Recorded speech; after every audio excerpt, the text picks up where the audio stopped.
నేను శేఖర్ని మాట్లాడుతున్నాను డాక్టర్. పాపకు ఒంట్లో బాగలేదు, పొద్దు నుంచి మగతగా నిద్రపోతుంది, ఒళ్ళు కూడా వేడిగా ఉంది. మీరు వెంటనే బయలుదేరి రావాలి.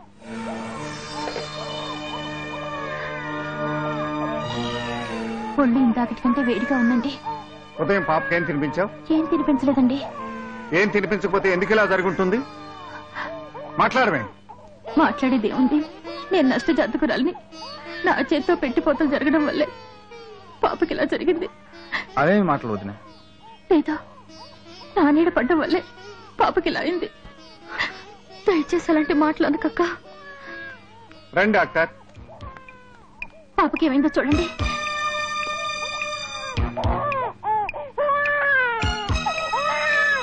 పాపకు న్యూమోనియా వచ్చిందని నా అనుమానం.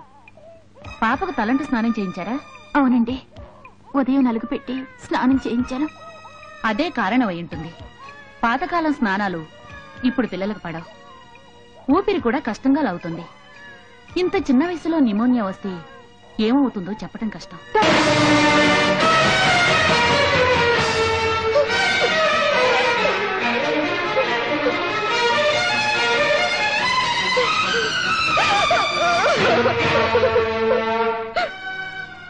ఇంజెక్షన్ ఇచ్చాను. మరో 2-3 గంటల్లో గుణం కనపడొచ్చు. ఒకవేళ గుణం కనపడకపోతే... డాక్టర్, అలా అనకండి డాక్టర్. పాపకేం జరగడానికి వీల్లేదు. పాపకి ఏదైనా జరిగితే నేను బ్రతకలేను. చూడండి లక్ష్మి గారు, దేవుడంటే గుళ్ళో బండరాయి కాదు, మనుషుల్లో ఉండే మంచితనమే దేవుడు. మీ మంచితనం, త్యాగం ఊరికి పో. అంతా సవ్యంగా జరుగుతుందనే ఆశిద్దాం. వస్తానండి.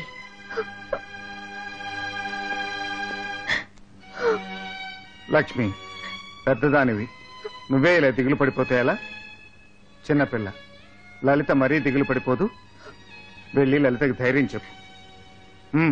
ఇప్పుడు ఆ తాచుపాము కళ్ళు నీ బిడ్డ మీద పడ్డాయి. అది తాగించేది పాలు కాదు, విషం. నా కడుపున పుట్టి నన్నే బయట పొమ్మంటావా? అది దేవత, నేను దెయ్యమా? వెళ్తాను. ఆ దిక్కుమాల దాని చేతిలో నీ బిడ్డను పెట్టు. ఆ దెయ్యం నీ బిడ్డ ప్రాణం తీసేదాకా వదలదు. నీ బిడ్డకు జబ్బు చేసి కళ్ళు తేలేస్తే అప్పుడు నా మాట నీకు అర్థం అవుతాయి. నీ బిడ్డ చావు బతుకులో పడి ఏ మందు మాకు పని చేయక గుట్టుకుమంటే నీ నెత్తికెక్కిన కళ్ళు అప్పుడు కింది దిగు.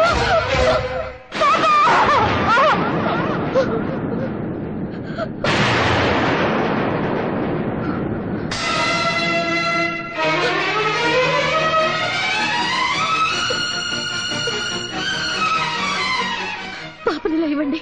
దేనికమ్మా? నాతో పుట్టింటికి తీసుకెళ్తాను. లలిత, నీకన్నా పిచ్చి పట్టిందా? ఈ పరిస్థితిలో పాపం తీసుకెళ్తావా? అవును, ఇక్కడుంటే పాప బ్రతకదని నా భయం. నోర్మై! విజయ్, ఆగు. లలిత చెప్పే మాట నిజం. పాపం తీసుకెళ్ళమ్మా, వెంటనే అది తీసుకెళ్ళి. కాదు వదినా, డాక్టర్ ఇప్పుడే ఇంజెక్షన్ ఇచ్చింది, ప్రమాదకరం అని కూడా చెప్పింది. ఇలాంటి పరిస్థితిలో... విజయ్, నా మాట విను. ఇక్కడుంటే పాపకు నయం అవదని అపనమ్మకం కలిగిన తర్వాత తీసుకెళ్లడమే మంచిది. తీసుకెళ్ళు లలిత, తీసుకెళ్ళు. విజయ్, ఒక్కతే వెళ్తాం మంచిది కాదు. నువ్వు కూడా వెళ్ళు. అన్నయ్య, నేను చెప్తున్నాను, వెళ్ళు.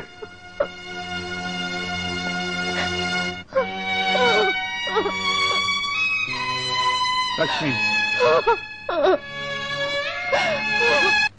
ఓరి దేవుడో, కొంప మునిగింది. పాపను అక్కడ ఉంచొద్దని కుయ్యో మొర్రో అని మొత్తుకున్నాను. నా మాట విన్నావు కాదు. పోనీలే, ఇప్పటికైనా కళ్ళు తెరిచావు, అంతే చాలు. వాసిని బొంద బెట్ట, నీ గొడవ ఎప్పుడు నాకు ఉండేదే కానీ నువ్వు కాసేపు పాపు. రే, నువ్వు డాక్టర్ తీసురా. అలాగే. సరైన మందులే వాడారు. పాపకి ఇంకేం భయం లేదు. గండం గడిచినట్టు. అక్కడికి వెళ్ళాక ఈ మందులే కంటిన్యూ చేయండి. ఎక్కడికి వెళ్ళదు, ఇక్కడే ఉంటారు. రేపు కూడా ఒకసారి వచ్చి చూసి వెళ్ళండి. అలాగే.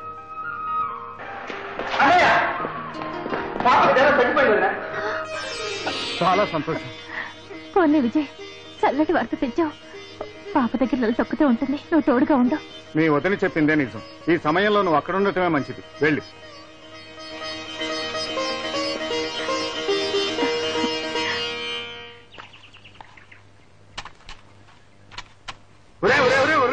నా పొలం కడుతున్నారంట. సమస్య వ్యవసాయమే. ఇక నీ పొలం ఏంటి, నా పొలం ఏంటి? అందరికీ ఉదయమన్నాడు శేఖరం బాబు గారు. ఆహా ఇవాళ నీ ఫలం ఏంటి నా ఫలం ఏంటి అన్నాడు, రేపు నీ ఫలం ఏంటి నా ఫలం ఏంటి అంటాడు. కూరుకుంటారా? ఏంటో మాట్లాడుతున్నావు? శేఖరం బాబు అంత మాట అంటావా? చూస్తారంటే కొట్టడే.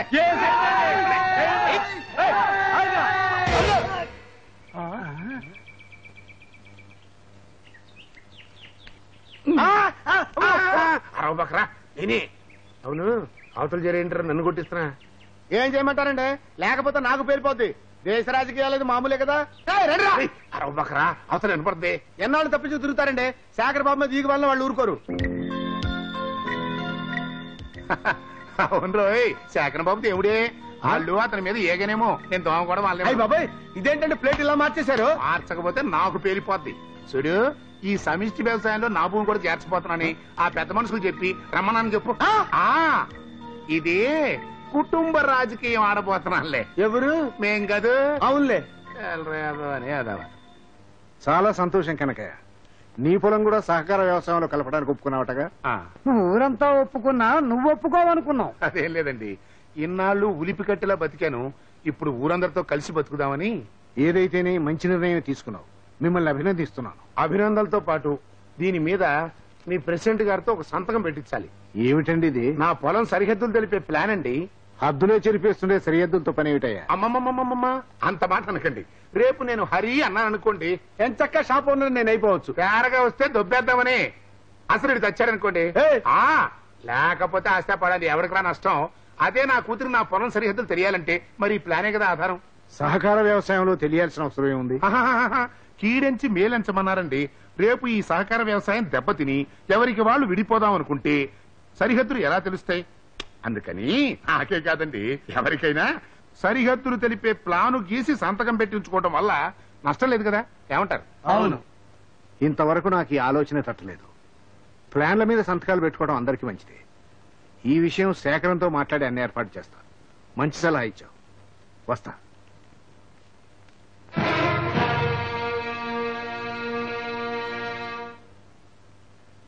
గురుగారే నన్ను ఒకసారికి వెళ్ళండి, ఇంకోసారికి వెళ్ళండి. అయ్యి బాబాయ్ నేను బతిగా ఉన్నానా? గురుగారు మీరేంటి మంచి సలహా ఇవ్వటం ఏంటండి? పిచ్చివేదవా, అసలు విషయం చెబితే గుండెకి చేస్తావు. ఏంటి బాబు? అవునరా, ఈ మంచి సలహా వెనకాల ఓ కల్తీ ఆలోచన కూడా ఉంది. నేను సహకార వ్యవసాయంలో నా పొలాన్ని కలుపుతున్నాను అన్నానంటే ఇన్నాళ్ళు ఉమ్మడిగా ఉన్న నా అల్లుడాస్తిని రెండుగా విడదీస్తానన్నమాట. ఏమండి మీరు ఏమైనా చేయగలరేమో గానీ రామలక్ష్మణులు లాంటి శేఖర్ బాబుని విజయ్ బాబుని చచ్చిన పెడగొట్టలేరు. అట్టగా మరి సంతకం ఎవరిది నాన్న? సహకార వ్యవసాయంలో చేర్చబోయే తన భూమి సరిహద్దుని తెలపమంటూ రాసిన ఈ ఉత్తరంలో స్వయంగా మా అల్లుడే సంతకం పెట్టాడు. అయ్యో నువ్వు సామాన్యుడు కాదు నాయనోయ్, నన్ను హత్య చేయించి అది ఆత్మహత్య ఈజీగా చెప్పించగలవు. దీన్నే కుటుంబ రాజకీయం అంటారా? నువ్వు సరిగ్గా నిలబడు. నీకు అవసరం లేదు సరేనయ్యా. రేపు నీ కూతురు నా పొలం సరిహద్దులేంటి అని అడిగితే ఏం చెబుతా అన్న ఈ సెంటిమెంట్ పాయింట్ తో మా అల్లుణ్ణి పడగొట్టి ఈ కాగితం మీద సంతకం పెట్టించా.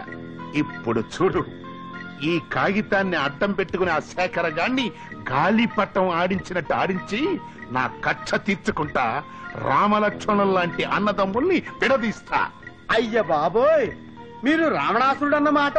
కాదు, నువ్వు ఆంజనేయుడు అన్నమాట. సంపుత. లక్ష్మి, లక్ష్మి! ఏమైందండి? ఇప్పుడేగా వెళ్ళారు, ఇంతలో ఏమైంది? అలా ఉన్నారేమిటి? నాకేమీ కానందుకే బాధపడుతున్నాను. అవే మాట్లాడండి. ఈ ఉత్తరం చూడు, నీ మరిది రాసిన ఉత్తరం. ఏం రాశాడో చదువు.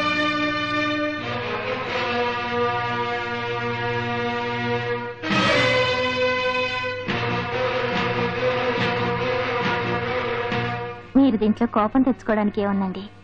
మన పొలం సరిహద్దుల గురించేగా విజయ్ అడిగాడు. పొలం సరిహద్దులు అడగటంలోనే వాడు నా హద్దులేమిటో నాకు తెలియజేశాడు. విజయ్ అలాంటి వాడు కాదండి. ఈ ఉత్తరం కూడా అతను రాసినట్లేదు. కళ్ళు మూసుకుని సంతకం పెట్టాడంటావా? తన పొలం ఎక్కడుందో తెలుసుకోవాలనే ఆలోచనలోనే తన ఆస్తి ఎంతో తెలుసుకోవాలనే కోరిక కూడా ఉంది లక్ష్మి. తనంతట తానుగా పంపకాలు కోరే ధైర్యం లేక ఉత్తరం మరొక చేత రాయించి పంపాడు. ఏమండి? నా పొలం ఎంతవరకు అని ఈ ఊళ్ళో ఏ ఒక్కరూ నన్ను అడగలేని ప్రశ్న ఈ రోజు నావాడనుకున్నవాడే నన్ను అడిగాడు. ఇంతకాలం మా అన్నదమ్ముల్ని ఇద్దరిని విడదీయాలని ప్రయత్నం చేసిన శత్రువులందరూ ఓడిపోయారు. ఈనాటికి నా తమ్ముడే అది సాధించాడు. వాణ్ణి నేను తమ్ముడు అనుకోలేదు లక్ష్మి. కన్న బిడ్డ కంటే ఎక్కువగా పెంచాను. బిడ్డను కూడా వాడికిచ్చి కడుపుకోత భరిస్తున్నాను. అందుకు వాడు మనకిచ్చే బహుమతి ఇదేనా? చెప్పు లక్ష్మి. పోన్లేండి, అతను చిన్నవాడు. లేదు, వాడు పెద్దవాడైపోయాడు. వాడి ఆస్తి వాడికి అప్పగించాల్సింది. ఆస్తి పంపకాలు చేస్తారా? అవును. తమ్ముడికి పిల్లా పాప పుట్టినా కూడా అన్నగారే అధికారం చెలాయిస్తున్నాడని 10 మంది నా గురించి అనుకోవటం నాకు ఇష్టం లేదు. ఊరందరి సమక్షంలో ఇవాళే పంపకాలు జరిగిపోవాలి. ఏమండి, మరొక్కసారి ఆలోచించండి. బాగా ఆలోచించే ఈ నిర్ణయానికి వచ్చాను. ఇంట్లో ఉన్న బంగారు నగలు, వెండి సామాన్లతో సహా అన్ని తీసుకొచ్చి ఇక్కడ పడాయి. వెళ్ళు. అది కాదండి. చెప్పింది చెయ్యి.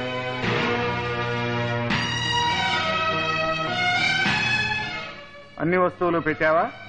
పెట్టానండి. లక్ష్మి, నీ మెళ్ళో ఉన్న నగలన్నీ తీసి అక్కడ పెట్టు. అలాగేనండి.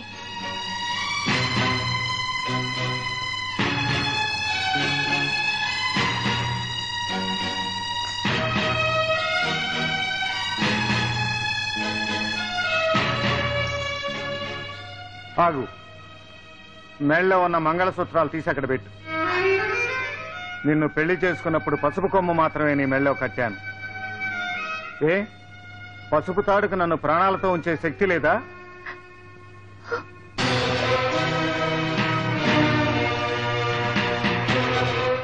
ఏమిటి బాబు, రమ్మని కబురు పెట్టావట? అవును బాబాయ్, విజయ్ ఆస్తి పంపకాలు కోరాడు. అది పెద్దల ముందు జరగాలని నా కోరిక. ఏమిటి, విజయ ఆస్తి పంచమని అడిగాడా? నేను నమ్మను. అతని కల్లో కూడా ఈ ఊహరాదు. కళ్ల ముందు జరిగేది కూడా ఒక్కొక్కప్పుడు కలే అనిపిస్తుంది. కలలు కూడా కలలేనని ఆలస్యంగా అర్థమవుతుంది.